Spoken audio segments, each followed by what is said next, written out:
Riau tuh Bang mulai geliat pariwisata itu kan zaman Pak Andi Rahman kan. Iya betul. Sampai dia membuat tagline Riau the Homeland of Melayu. Dan saya lihat belum ada DPR RI yang komisi pariwisata kan. Pas zaman sekarang baru Abang ada gitu kan. Jadi seolah-olah ini jadi tugas berat Abang juga nih Bang. Gimana Bang? Ya, ini menarik. Jadi kemarin kita mendapatkan program kementerian pertama di masa saya menjadi anggota DPR RI. Dan kementerian pertama itu adalah pariwisata, gitu ya. Dan pariwisata ini menjadi menarik karena apa? Pertama, ya, kementerian ini sebetulnya menjadi sesuatu yang seperti saya katakan tadi, dia semacam ada gula ada semut ya. Artinya dia punya daya tarik dan kita harus mulai memikirkan pariwisata Riau walaupun mungkin dibanding dengan provinsi tetangga kita yang punya alam yang mungkin lebih unggul dibanding Riau, tetapi yang ada saat ini itu punya potensi yang cukup besar. Tinggal bagaimana cara kita ya bisa mengambil APBN sampai ke Provinsi Riau dan mulai menata. Contoh misalnya Pulau Rupar kan masuk ke KSPN gitu kan. Kawasan strategis pariwisata nasional. Tapi belum serius kita mengalokasi dana alokasi khusus DAK untuk bagaimana agar infrastrukturnya ya sarana dan prasarana dari yang ada di pariwisata kita seperti di Pulau Rupar ini menjadi lebih baik misalnya. Kemudian yang berikutnya, ini yang menarik saya pikir.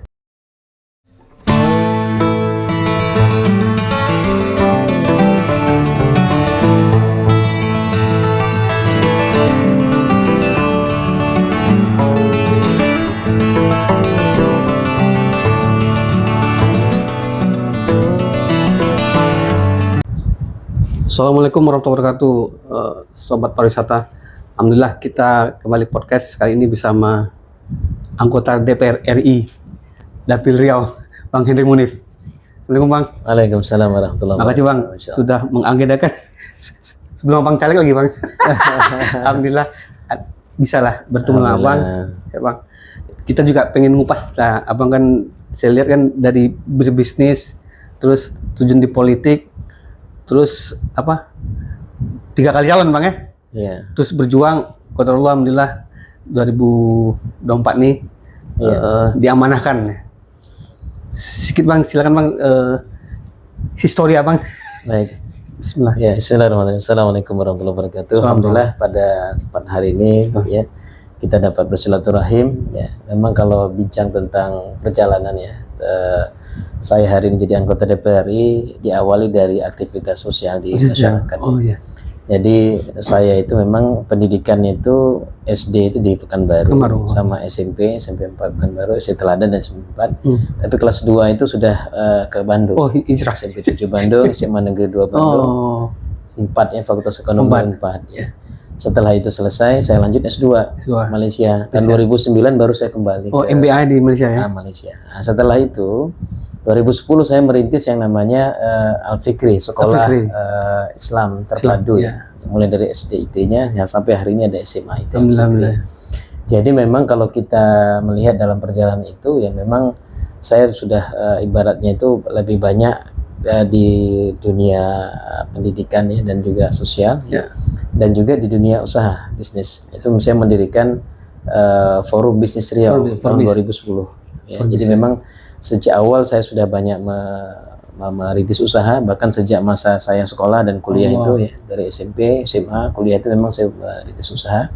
Hingga ketika pulang dari pendidikan ya, tahun 2009 itu 2010 saya mendirikan Al-Fikri dan kemudian mendirikan Forbis. Yang menarik kebenarannya kalau Al-Fikri ini awalnya cuma 10 orang siswanya ya. Dan dari 10 orang siswa itu karena dia hanya berupa gudang kayu yang daftar SD ya? SD di Jalan Kereta Api Kelurahan Tanggerang Tengah, Kecamatan Markondamen, Kota Pekanbaru. Jadi yang menarik adalah sebenarnya begini, yang daftar 10 orang hanya satu yang sanggup bayar, 9-nya anak yatim, fakir miskin, du'afa. Saya ditanya oleh Ustadz Abdul Rashid ya Soeharto, beliau adalah ketua yayasan ketika itu juga sekaligus kepala sekolah. Saya adalah pembina yayasannya. Ustadz Munif, ini gimana? Mau kita teruskan apa tidak? Gitu.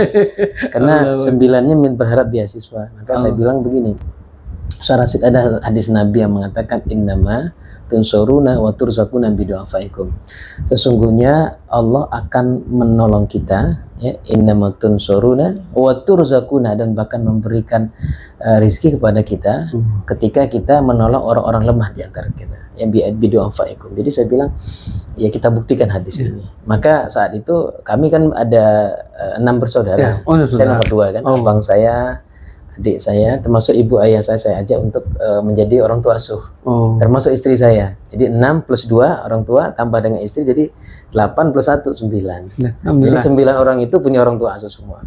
Waktu itu 200.000 ya per bulan pada masa itu, tahun 2010 ya, bulan Ramadan pada saat itu. Hari ini yang dari 10 orang siswa kita itu sudah hampir 1.000 orang.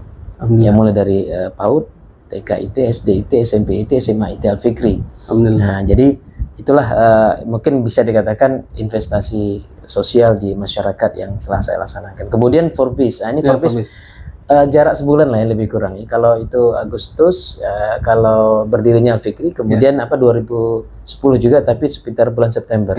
Nah, saya merintis yang namanya Forum Bisnis Riau. Nah, Forbes Riau ini menarik karena Forbes Riau ini apa istilahnya itu ya, kita juga berangkat dari ingin mengangkat UMKM itu naik kelas sebetulnya.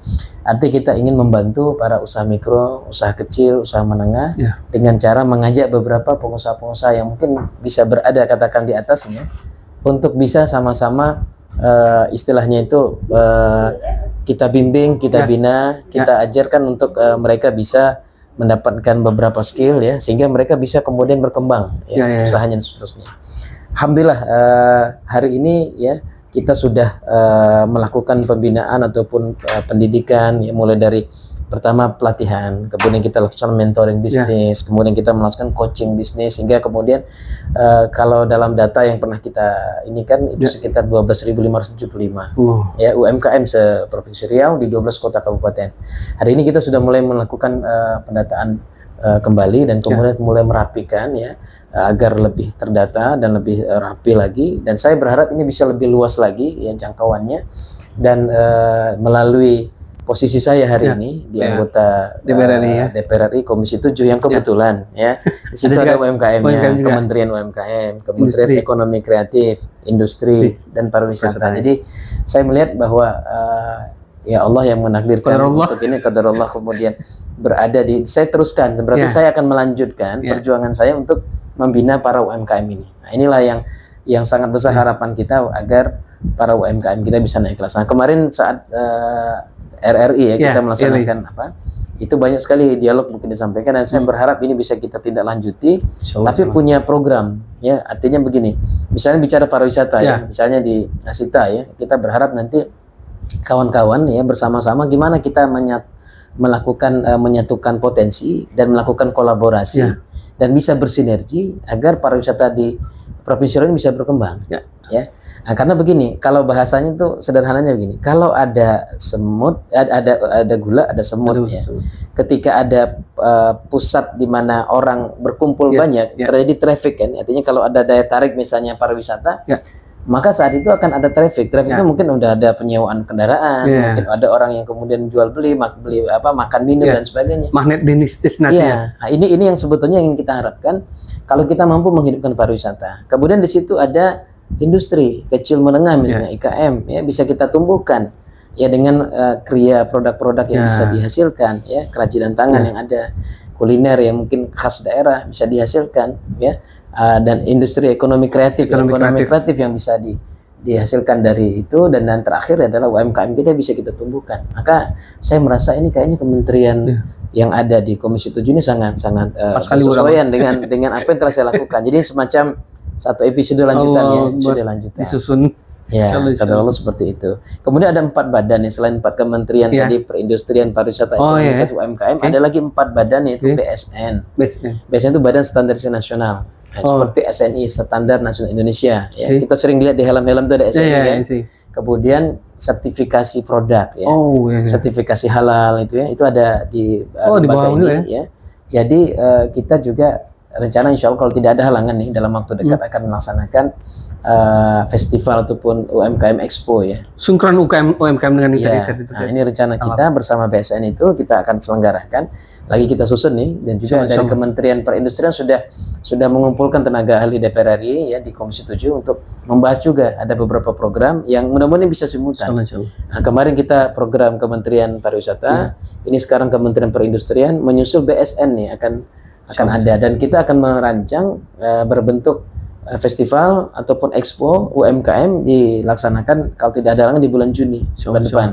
Itu kita laksanakan di CFD ya. Car Free Day yang di Jalan Diponegoro yang di sebelah Kebenuran Gedung Juang apa yang ada Tugu Juang Masyarakat Ria itu sebelahnya kan ada Gor Tribuana. Nah, di Gor Tribuana itu kita akan membuat event khusus untuk mengumpulkan para UMKM sekaligus bagi yang belum punya izin seperti NIB punya izin untuk berusaha itu kita akan langsung berikan secara gratis saat itu, dan juga kita memberikan talkshow tentang usaha. Kemudian juga kita akan melaksanakan mungkin festival budaya juga di sana. Kemarin Riau Sastra komunitas Riau Sastra itu datang bertemu, saya bilang nanti kita akan ajak bersama. Asita juga bisa kita undang berhadir bersama nanti dengan kawan-kawan semua yang untuk meningkatkan pariwisata, kemudian juga UMKM kita, termasuk ekonomi kreatif kita ya. Itu dalam satu program ya semacam festival ataupun expo UMKM yang insya Allah kita akan selenggarakan bulan depan. Ini sedang kita rancang, mudah-mudahan bisa terrealisasi ya di bulan Juni nanti seperti itu. Bang, ini saya lihat ini apa pas abang terjun di politik itu kan? Iya.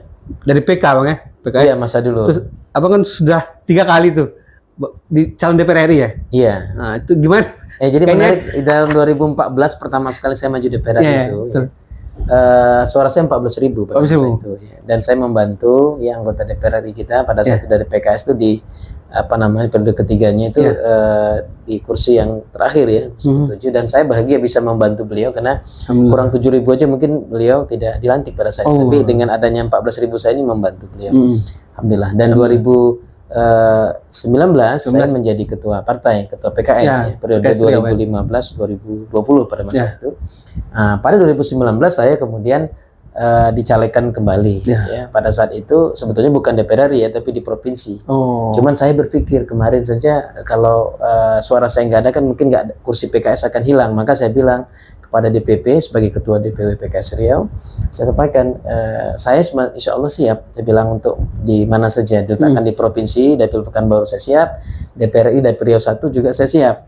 Cuman pertanyaan saya sederhana saat itu, kira-kira gimana ya kalau seandainya saya dicalonkan di provinsi, insya Allah saya yakin dapat 2 kursi pada saat itu ya. Tapi kalau DPR RI, kalau saya nggak dicalonkan di sana, khawatir nggak bisa lagi membantu nggak ada kursi PKS bisa takut hilang kursi saat itu.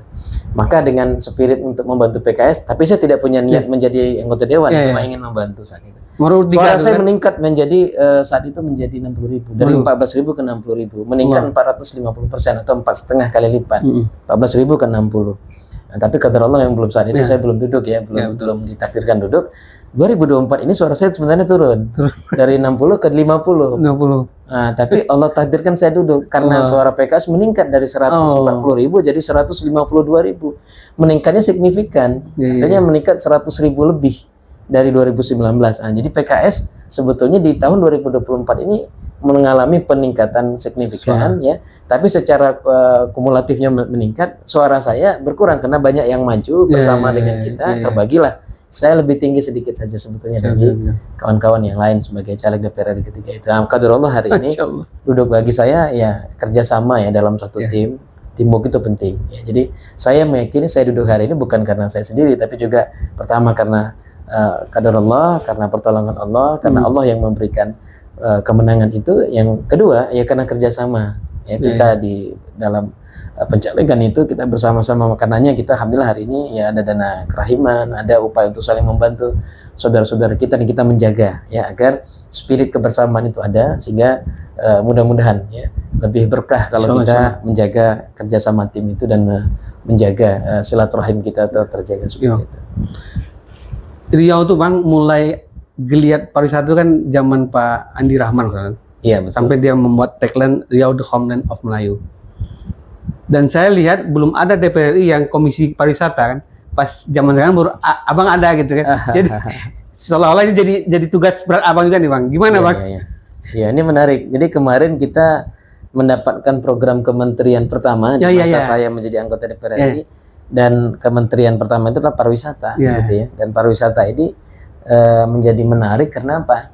Pertama, ya, kementerian ini sebetulnya menjadi sesuatu yang seperti saya katakan tadi, dia semacam ada gula ada semut ya. Artinya dia punya daya tarik, dan kita harus mulai memikirkan pariwisata Riau, walaupun mungkin dibanding dengan provinsi tetangga kita yang punya alam yang mungkin lebih unggul dibanding Riau, tetapi yang ada saat ini itu punya potensi yang cukup besar. Tinggal bagaimana cara kita ya bisa mengambil apa namanya APBN sampai ke Provinsi Riau dan mulai menata. Contoh misalnya Pulau Rupar kan masuk ke KSPN gitu kan, kawasan strategis pariwisata nasional. Tapi belum serius kita mengalokasi dana alokasi khusus DAK untuk bagaimana agar infrastrukturnya ya, sarana dan prasarana dari yang ada di pariwisata kita seperti di Pulau Rupar ini menjadi lebih baik misalnya. Kemudian yang berikutnya, ini yang menarik saya pikir ya.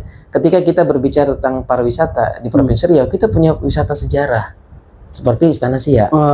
Ya kan, ini kan jelas ya, istananya ada gitu. Dan bukan sekedar istananya ada, tapi sejarah perjuangan kemerdekaan Republik Indonesia. Sumbangsi dari Sultan Siak gitu ya, Sultan Syarif Qasim itu luar biasa. Ya, yang dari Provinsi Riau. Maka saya sering mengatakan dalam berbagai kesempatan ya, pertama ketika dari Lembaga Adat Melayu Riau ya, Datuk Sri Taufik Ikram Jamil datang ya ke kantor saya di DPR RI, saya sampaikan begini, kalau kita memperhatikan perjalanan ini, yang namanya daerah istimewa, ya kan mengusulkan daerah istimewa Riau, ya Aceh misalnya, memang pada saat kemerdekaan waktu itu Pak Insinyur Soekarno sebagai proklamator dan presiden pertama Republik Indonesia menyatakan kemerdekaan Indonesia. Kemudian ada yang menarik bahwa ada sumbangan pesawat kan, Seolawah kan. Pesawat Seolawah ini menjadi sumbangan yang membantu bagi apa namanya Indonesia yang baru merdeka. Yang kedua, ada Sultan Jogja ya, yang menyumbangkan sekitar 4 juta gulden, setara dengan setengah triliun. Ya. Tapi dalam catatan sejarah, yang namanya Sultan Syarif Qasim, ya Sultan Siak dari Provinsi Riau itu menyumbangkan 8 juta gulden, lebih dari yang itu. Dan kemarin saya dengar dari Pak Ins sekitar 13 juta katanya. Kalau gitu lebih besar lagi. Intinya lebih dari 1 triliun. Ya mungkin kalau disetarakan ya 1, sekian, 1,2 atau 1,3 triliun. Udah lama Indonesia Riau di saat kondisi ekonomi negara itu sulit secara ekonomi dan mendapatkan bantuan dana seperti itu, saya pikir luar biasa gitu. Sekarang pertanyaan sederhana, contoh Aceh tadi sudah dari istimewa kan sekarang? Sudah. Jogja sudah dari istimewa kan? Bagaimana dengan Riau? Riau belum. Padahal kontribusinya lebih besar. Dan itu bukan hanya saat kemerdekaan. Dan bantuan itu bukan hanya menyerahkan dana saja yang lebih 2 kali lipat dibanding Sultan Jogja, tetapi yang lebih dahsyat lagi yang saya ingin sampaikan, itu yang namanya kekuasaannya itu diserahkan kepada negara Kesatuan Republik Indonesia. Karenanya kan nggak ada Kesultanan Siak lanjutannya. Kalau Jogja kan sampai kesultanannya ada, dan daerah keistimewaannya dia tidak dipilih seperti apa namanya daerah-daerah lain. Artinya tidak kesultanan itu tetap eksis. Kita enggak, kita serahkan kepada negara Kesatuan Republik Indonesia. Kemudian lanjutan yang berikutnya apa? Saat ini ya penghasil minyak dari migas itu terbesar ada di Riau. Kemudian sawit juga ada di Riau, yang terluas lahan sawitnya. Artinya kata istilah orang di bawah minyak, di atas minyak, ya kan? Ini sebenarnya negeri kaya. Cuma ada hal yang perlu kita sama-sama pikirkan, bagaimana kita mengelola potensi kekayaan alam ini. Oleh karenanya, saya melihat ya mungkin kami DPR RI ini harus kompak. 13 orang ya dari seluruh partai yang ada di Dapil Riau ini. Saya menggagas yang namanya sekretariat bersama Sekber ya DPR RI Dapil Riau. Itu tidak mudah juga memang. Saya coba datangi satu-satu yang kawan-kawan ya dari seluruh fraksi. Kemudian saya menjumpai Pak Rahman Hadi saat itu sebagai PJ Gubernur. Saya sampaikan, Pak Gubernur, saya dan kawan-kawan ini kita bikin sekretariat bersama. Awalnya saya mengusulkan di kantor Gubernur, sehingga tidak usah lah yang dari daerah itu sampai ke Jakarta, jumpai kami di situ. Oh jangan begitu, Ustadz, kita punya di sekitar 21 rumah yang baru diambil alih oleh Pemprov, kata beliau. Dari 32 rumah yang masih ada beberapa 11 yang dalam belum penyelesaian, tapi yang 21 ini bisa dilihat mana yang nanti kawan-kawan setuju dari anggota DPR RI, ya silakan itu jadikan sekretariat, gitu ya. Ada di Jalan Diponegoro, ada Jalan Gajah Mada, ada beberapa rumah-rumah dinas yang sekarang sudah diambil alih oleh Pemprov dan bisa dijadikan sekretariat bersama anggota DPR RI, ya, Dapil Riau secara keseluruhan. Nah, kemarin itu saya udah bincang-bincang dengan kawan-kawan, ya tinggal mencari waktu nih, bertemu dengan Pak Wahid, ya, dan juga melihat mungkin yang disampaikan Pak Rahmahadi itu tinggal nanti kalau persetujuan dari Pak Gubernur, ya, Pak Abdul Wahid setuju, maka kita akan sama-sama menentukan. Nah, kalau ini sudah terjadi, maka sinergisitas kita, kayak kemarin kan Pak Gubernur sudah membawa Bupati dan Wali Kota jumpa kementerian. Nah, saya pikir sangat luar biasa. Kalau sekiranya membawa anggota DPR RI, membawa DPR RI 13 akan luar biasa lagi. Nah, itu barangkali yang saya melihat kerja kolaborasi ini yang kita harapkan. Kalau kita berhasil membangun kolaborasi di anggota DPR RI, Pak Gubernur dan juga Pak Wali Kota dan Bupati, ini luar biasa sekali. Nah, potensi ini yang saya ingin kita satukan kekuatan, kita satukan langkah. Ya. Ini yang saya sedang mengupayakan. Jadi nanti kita berharap ketika ada masyarakat ingin menyampaikan keluhannya, menyampaikan aspirasinya dan advokasinya, maka datang ke sekretariat bersama. Apa masalahnya? Oh, masalah tanah. Oh, kita minta Komisi 2 untuk hadir. Kau masalah pendidikan, minta Komisi 10 yang hadir. Oh, terkait dengan UMKM, Komisi 7 yang hadir. Jadi nanti kita bagi apa permasalahan yang dihadapi, ya. Nanti kita tentukan hari aspirasinya, hari apa. Ya kan, kami ketika berada di dapil, ya kita jadwal. Biasanya cuma Sabtu Ahad kami ada di sini. Ya, Senin sampai Kamis kita kan sidang. Ya. Oke, kita tentukan apakah di hari Sabtunya, apakah di hari Ahadnya, jam berapa, kemudian kita tentukan. Kemudian kita data dulu siapa yang mendaftar, gitu kan. Nah, ini rencana kita. Ini insya Allah mudah-mudahan kalau tidak ada halangan nanti saya ajak kawan-kawan untuk berkumpul bersama dan kita akan komunikasikan sekretariat ini. Nah, ini adalah satu perjuangan yang kita harapkan betul-betul bisa menjadikan Riau ini semakin maju, baik memperjuangkan mungkin daerah istimewa Riau yang sedang diperjuangkan oleh Lembaga Adat Melayu Riau dan juga seluruh tokoh-tokoh Riau dan bersatu, termasuk Pak Gubernur juga menyetujui. Kami juga dari anggota DPR RI yang kebetulan kemarin dia hadir, ya. Kebetulan kita nggak ada di Komisi 2. Kebetulan Pak Sahidin yang awalnya Komisi 2 sekarang kabarnya pindah ke Komisi 9, ya. Nah, saya sedang mendorong agar 13 anggota DPR RI dari seluruh fraksi Dapil Riau ini itu mengisi 13 komisi. Biar semua dapat, ya. Ternyata kan tidak. Contoh misalnya di awal kita ditugaskan oleh fraksi, ya, di DPR RI itu, ya, ada 4 komisi yang kosong. Komisi 1, komisi 4, komisi 6, komisi 11. Berarti ada yang 2 berarti. Ada yang 3 di komisi 3, ada 2 di komisi 12, ada 2 di komisi 13 waktu itu. Ya kan? Kemudian saya memberikan inilah kepada kawan-kawan. Bagus juga kalau kita ini berada masing-masing di satu komisi, artinya 13 komisi. Ini kan nggak mudah. Kenapa? Karena yang menentukan bukan kita, tapi yang menentukan fraksi, pimpinan fraksi. Iya kan? Nah, ketua fraksi Golkar misalnya, kemarin akhirnya kan melalui Pak Yulisman. Yulisman. Saya ketemu waktu demo revisi Undang-Undang TNI itu. Nah, pada saat saya izin keluar saat paripurna itu ketemu dengan beliau. Beliau cerita, saya udah pindah sekarang. Saya udah pindah ke komisi 6 katanya. Awalnya beliau di komisi 3. Ya kan, bersama di situ ada Pak Rahul dan juga ada dari PDIP Bu Dewi Juliani, termasuk Pak Yulisman, 3 kan di komisi 3. Beliau bilang saya udah pindah dari komisi 3 ke komisi 6. Alhamdulillah senang. Kenapa? Berarti yang kosong tinggal 1, 4, dan 11. 6-nya berisi begitu kan? Awalnya 1, 4, 6, 11 kan? Nah, jadi saat itu udah tinggal 3. Tapi kemarin saya dengar kabar terbaru lagi dari Ibu Maharani ketika saya ke Dumai, ketemu dengan Pak Gubernur juga, ya. Katanya sekarang Pak Sahidin pindah ke Komisi 9 sama dengan Bu Maharani. Waduh, saya bilang kenapa Komisi 2 ditinggalkan? Karena Komisi 2 ini kan kalau begitu beliau tinggal kosong kan. Nah, ini yang mungkin barangkali saya terpikir kayaknya perlu duduk bareng lagi nih kami. Jadi kalaupun mau pindah, silakan Pak Sahidin isi yang kosong. Misalnya komisi 11 atau komisi 1 gitu ya. Ya kalau memang mau pindah ke komisi yang biar jelas kontribusinya. Agar kita mengawal satu anggota DPR RI dari Riau itu mengisi satu komisi, terisi semua gitu. Dan kita kolaborasi. Agar kolaborasi gimana? Saling membantu saja. Misal ya, saya kan bisa tukar program dengan Bu Karmila misalnya. Kemarin beliau menawarkan PIP ke saya, dia minta program pariwisata ke saya. Gitu kan, bisa saja kan saya tukar program. Atau saya dengan Pak Yulisman, atau saya dengan siapa saja yang ada di dapil yang berbeda ataupun di fraksi yang berbeda, di komisi yang berbeda, lintas fraksi, lintas komisi, kita kolaborasi. Nah, ini yang saya inginkan agar Riau ini kompak.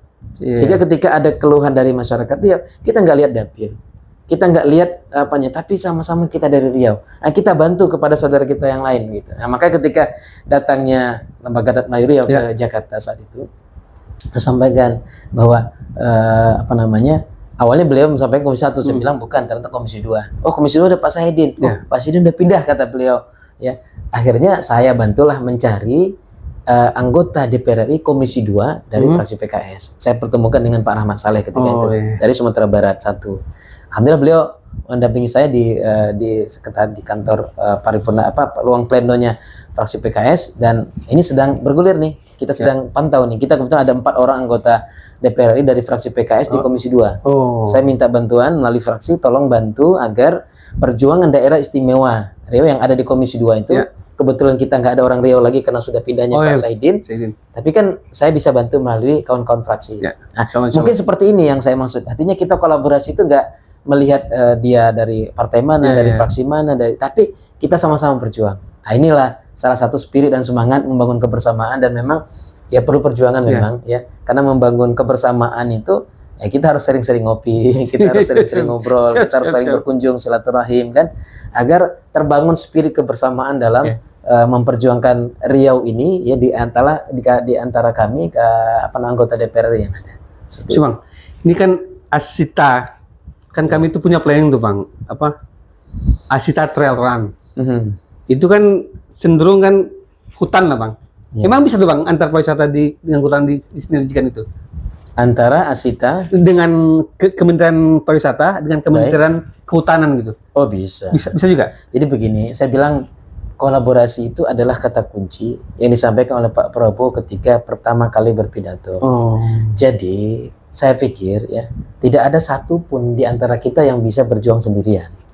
Dan Pak Prabowo punya spirit itu untuk merangkul seluruh potensi dan kolaborasi. Oleh karenanya saya melihat kalau misalnya gini ya, Asita, lihat apa potensi yang ada di Riau ini. Kemudian apa kira-kira kementerian yang bisa menopangnya? Kementerian yang ada di Komisi 7 misalnya, yang terkait dengan pariwisata. Misalnya bicara kehutanan, ada Komisi 4 kan? Ya, kita kan bisa atur nanti. Kalau kita hari ini tidak ada anggota DPR RI dari Riau, karena kosong nggak ada di Komisi 4, saya kan bisa bantu sahabat saya yang ada di Komisi 4, ya dari fraksi saya ajak nanti untuk bersama-sama untuk ini di fraksi PKS gitu. Itu salah satu caranya. Prinsipnya, kalau kita mau sungguh-sungguh bantu, ketemu tuh jalannya, menjeda wajada, ya kan? Barang siapa yang sungguh-sungguh sukses gitu. Artinya nggak ada kata nggak bisa kalau kita mau mencari jalannya. Oleh karenanya nanti apalagi kita punya menteri dari Riau kan, Raja Juli Antoni ya di kehutanan. Nah, nanti kan kita lihat kita butuh untuk transportasi misalnya, ya kan? Itu ada Komisi 5 gitu kan, ada Pak Sarul Aidi di sana. Bicara apa lagi misalnya potensi Asita perlu apa kira-kira? Ya kita saling kolaborasi saja. Maka saya yang datang ke saya kadang-kadang nggak nyambung dengan Komisi 7, tetap saya bantu. Ya cara saya membantu Pak, saya sambungkan dengan anggota DPR di komisi yang berkaitan, dan saya bantu terus. Kemarin dari Kampar, kan bukan dapil saya ini, dapil Riau 2, datang ke Jakarta, ketemu dengan saya di kantor saya di DPR RI. Saya kan terkejut juga kan, karena kan ada Pak Sarul, cuma dia kenal saya gitu, jadi menjampai saya pikir kan ada masalah. Masalahnya apa? Saya bilang ini udah 32 tahun, masalah tanah. Ya, dulu saya masih SMP, sekarang saya sudah punya anak yang udah bahkan sudah kuliah katanya kan.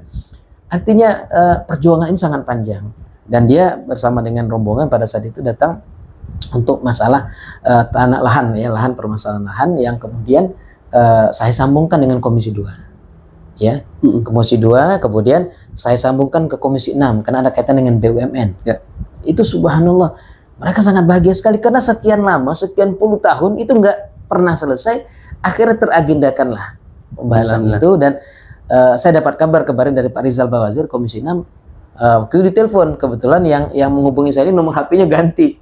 Jadi kawan-kawan dari komisi, sekretariat komisi mau menjadwalkan rapat dengar pendapat RDP nggak bisa ngubungi saya. Dan akhirnya saya kontaklah, kebetulan saya ada satu nomor yang saya kenal selain dari beliau pada saat itu, baru dapat nomor yang barunya.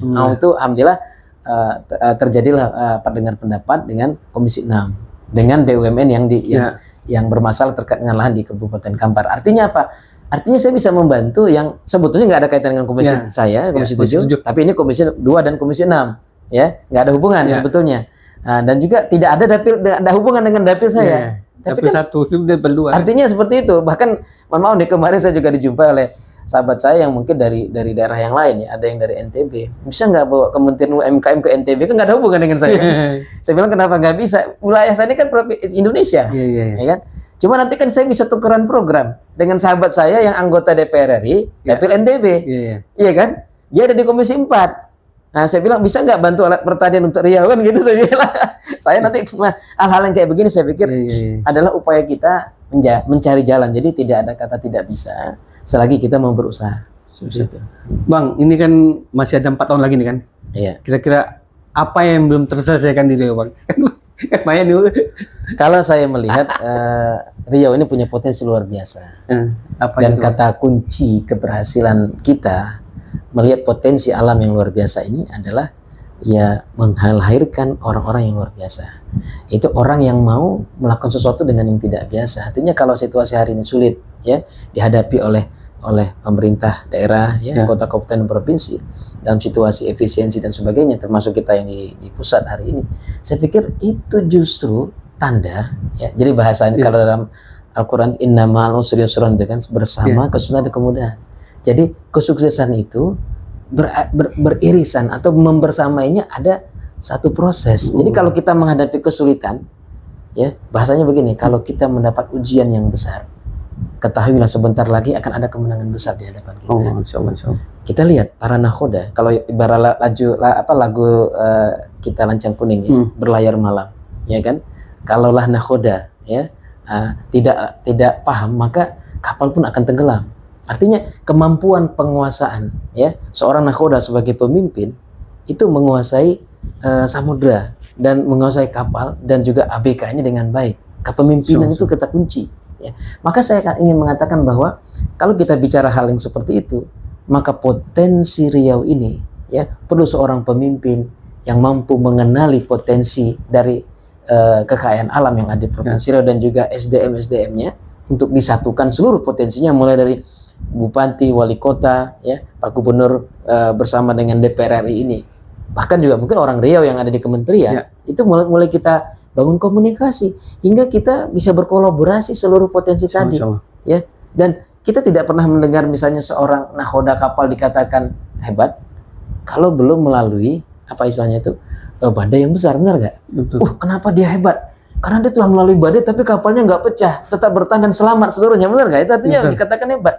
Jadi situasi hari ini sulitnya kita yang kita hadapi nih, misalnya kan ada disampaikan situasi kita dalam keadaan efisiensi, dalam keadaan defisit, dalam keadaan sudah bayar hampir di seluruh Indonesia sebetulnya, bukan hanya Provinsi Riau, juga bukan seluruh kota kabupaten, seluruh Indonesia.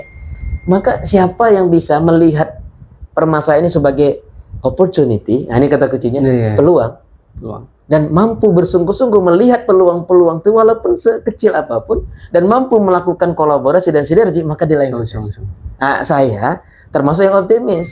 Kata-kata Pak Prabowo untuk pentingnya kolaborasi dan sinergi itu, saya melihat potensinya besar. Contoh, pemotongan anggaran di pusat itu kan 700 triliun. 71 triliun atau 10%-nya diinikan untuk makan bergizi gratis. Kan masih ada yang 90% atau 89% lagi yang bernilai lebih kurang 600 triliun. Ya, saya baru mendapatkan pemahaman yang utuh ketika bicara dengan seorang mantan anggota DPR RI, sekarang DPD RI, ya, Pak Tamsil Lindrung. Dia cerita, ya, dia kan 10 tahun di Banggar ya. Dia cerita, justru pemotongan anggaran ini bagus. Saya awalnya merasa nggak setuju saya dengan pemotongan anggaran ini apa-apaan gitu ya kira-kira nih kan. Berat kita dalam kondisi sekarang dipotong anggaran. Ternyata kalau bahasa beliau dengan pemotongan anggaran itu membuat Pak Prabowo dan anggota DPR yang baru bisa menyusun kembali strategi untuk pertumbuhan ekonomi ke depan. Jadi begini kata beliau, dari yang 700 triliun itu ada sekitar 600 triliun atau 90%-nya bisa kita siapkan, alokasikan untuk mencapai pertumbuhan ekonomi 8%. Contoh misalnya Komisi 7. Kita kan ada UMKM. UMKM ini kan 61% pertumbuhan ekonomi ditentukan oleh UMKM. Yang cuma 65 juta se-Indonesia. Dan dia menjadi pondasi yang luar biasa ketika tahun 98 ya, 97-98 situasi krisis yang melanda Indonesia dan terjadi reformasi ketika itu. Kita bertahan karena UMKM loh. yang memang luar biasa, pondasinya ada di sana. Termasuk krisis ekonomi dunia hari ini. Kenapa kita masih bisa bertahan begitu kuat? Karena pondasi ekonomi kita di UMKM ini. Nah, ini yang menurut saya menjadi poin ya, menjadi entry pintu masuk bagi kita ya untuk bisa melakukan komunikasi dengan Pak Presiden bahwa Kementerian UMKM perlu mendapatkan perhatian. Kemudian nanti ada apa lagi misalnya perindustrian, ini kan industri sangat menentukan. Kita juga bisa mengusulkan pariwisata, ekonomi kreatif. Empat ini saya melihat menjadi faktor yang sangat menentukan bagi pertumbuhan ekonomi Indonesia. Nah, oleh karenanya peluang kami untuk mengajukan usulan, kemarin kita kan rapat kerja dengan menteri. Contoh ekonomi kreatif, itu kan nggak nyampe 1 triliun, hanya berapa sekitar 345 miliar, kecil sekali. Tetapi ketika diusulkan, kita mengusulkan dengan angka yang lebih 2 triliun lebih nih untuk yang pengajuan berikutnya APBN murni. Artinya apa? Kita melihat ada potensi untuk ditingkatkan. Demikian dengan pariwisata. Kita mengusulkan usulan yang baru dengan ini. Artinya kita sudah mulai bisa menyusun strategi bagaimana agar komunikasi kita yang hari ini mungkin dilihat dari sisi anggaran dari 5 kementerian ini, 4 kementerian ini itu 5 triliun cuma sekarang ini. Ya kan? Kalau di Komisi 5 110 triliun itu cuma satu kementerian PUPR. Tapi dipotong kan jadi tinggal 29 triliun. 80% kepotong. Kita kepotong sekitar 45 sampai 55% dari 4 kementerian ini. Maka saya katakan jangan pernah menyerah atau melihat situasi sulit itu sebagai sesuatu masalah. Tapi dia adalah tantangan untuk melihat peluang, opportunity. Makanya kalau analisa SWOT kan gitu kan, strength, weakness, opportunity, threat. Jadi setiap ada tantangan yang di hadapan kita, ya jangan dianggap itu masalah. Dia adalah sesuatu, ada peluang di balik tantangan tadi. Seperti itu. Baik, Bang. Ini cukup panjang, Bang. Closing statement lah buat rakyat atau masyarakat Riau. Baik, insyaallah. Terima kasih ya. Alhamdulillah pada kesempatan sore hari ini ya kita bisa berkomunikasi bersama. Terima kasih, ini dialog yang luar biasa. Kita sangat berharap ya agar ke depan Provinsi Riau harus tampil sebagai provinsi yang terbaik ya di Indonesia. Dan saya pikir ini perlu ada yang pertama leadership ya, kepemimpinan. Nah, kita mendukung Pak Abdul Wahid sebagai gubernur untuk memimpin Riau dan support, dan beliau sudah membawa para wali kota dan gubernur di satu sisi positif, dan lebih luar biasa lagi kalau kemudian beliau juga mengajak kita bersama anggota DPR RI untuk kolaborasi, untuk berjuang bersama-sama agar sebanyak-banyaknya program yang bisa kita bawa dari kementerian, dari APBN untuk membantu pembangunan Provinsi Riau. Dan juga saya mengajak kepada seluruh masyarakat yang ada di Provinsi Riau, ya, kalangan pengusaha dan juga di kalangan seluruh masyarakat, ya, mulai dari UMKM-nya, kemudian juga seluruh potensi yang ada di Provinsi Riau ini, mari kita sama-sama bergandengan tangan. Kita berkolaborasi dan kita bersinergi untuk membangun Provinsi Riau yang lebih baik. Mudah-mudahan ya kehadiran kami yang anggota DPR RI dari Provinsi Riau yang 13 orang ini ya, doakan kami bisa berkolaborasi dan bisa bersinergi untuk membangun Provinsi Riau yang lebih baik. Demikian barangkali dapat saya sampaikan. Terima kasih, Bang, ya. Ya, terima kasih banyak. Insyaallah barakallah. Subhanallah. Baik, salam pariwisata. Wonderful Indonesia. Bangga Indonesia.